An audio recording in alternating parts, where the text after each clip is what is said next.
Today I'm going to be showing you how to throw off the mound. And the reason why many people do this is because it's a way to only have to center a few times without constantly having to take your piece off the wheel. So the first thing is you just want to make sure that your clay is secure to the wheel head itself. And mine is. I find this to be an advantage when you're throwing some smaller cylinders, not necessarily some oversized pieces. So how am I going to throw off the mound? I do not have to center the whole mound. I'm only going to be centering the top couple inches. So as you can see, I'm going to take my left hand here and start to just work on this portion, about 2 inches worth. And I'm going to center that. Right, with the same hand motions that I have been doing when I showed you centering on the wheel. In essence, the bottom of the clay of the mound could be off-centered and the top can be centered. You don't need to worry about what's happening at the bottom. I'm only worrying about what's happening at the top. Remember, every time you take your hands away, take them away slowly.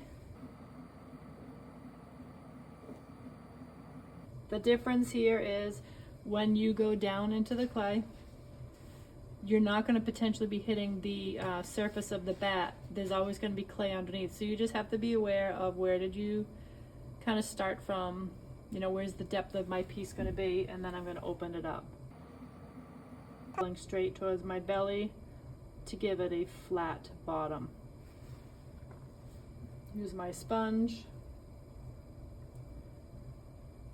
Compress the bottom, and then I'm going to work on my sides. And as I've told you before, I prefer to use the sponge with my wheel throwing. So I'd like to hold it here on the side, and the reason for that is because I like to have the moisture in my hand and I can control it. I always give it a little thickness at the top rim. We don't want that to be too fragile.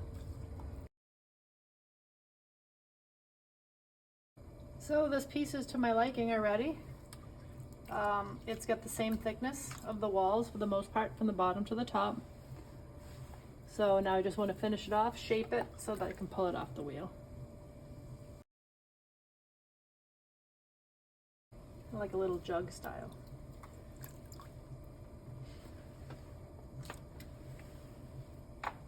So what we do here when we go to take it off the wheel is we need to turn the wheel down low, grabbing my wire tool, and again I have made sure that I have enough clay. Oh, there I go, I messed up. You're trying to make sure you've got enough clay at the bottom. So this is the hardest part, is coming across the bottom and making sure it doesn't get caught. So I'm just going to go ahead and I'm going to do it again. So I shut my wheel off.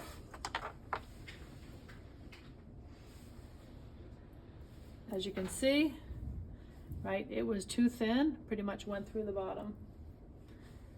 So no big deal. I'm gonna just go back again.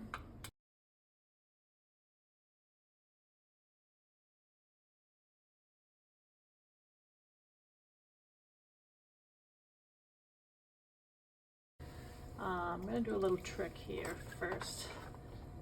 I'm gonna make a score mark.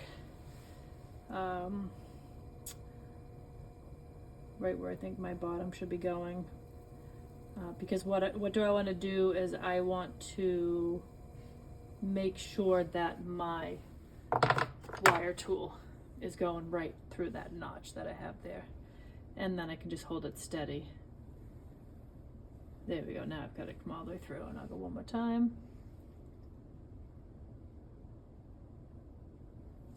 Nice and low. Shut it off.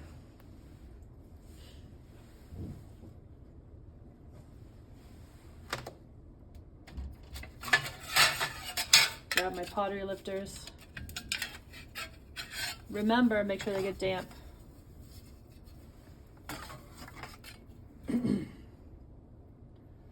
Get one in there, get two in there, Wiggle, wiggle, wiggle until the suction releases.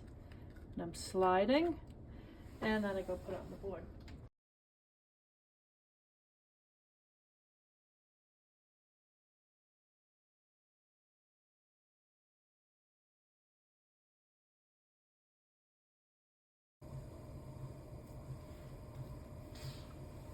What did I do the last time? Giving it a little groove, right, so that my tool, wire tool, can nestle right in the groove. Putting it down on really low. Grab my wire tool.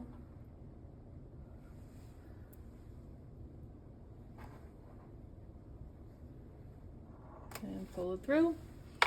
Shut the wheel off.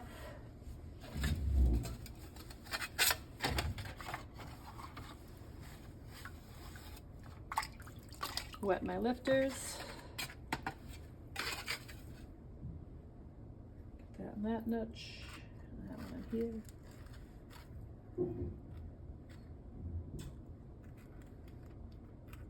Ugh. All right, what's happening here? There we go. Slide it off.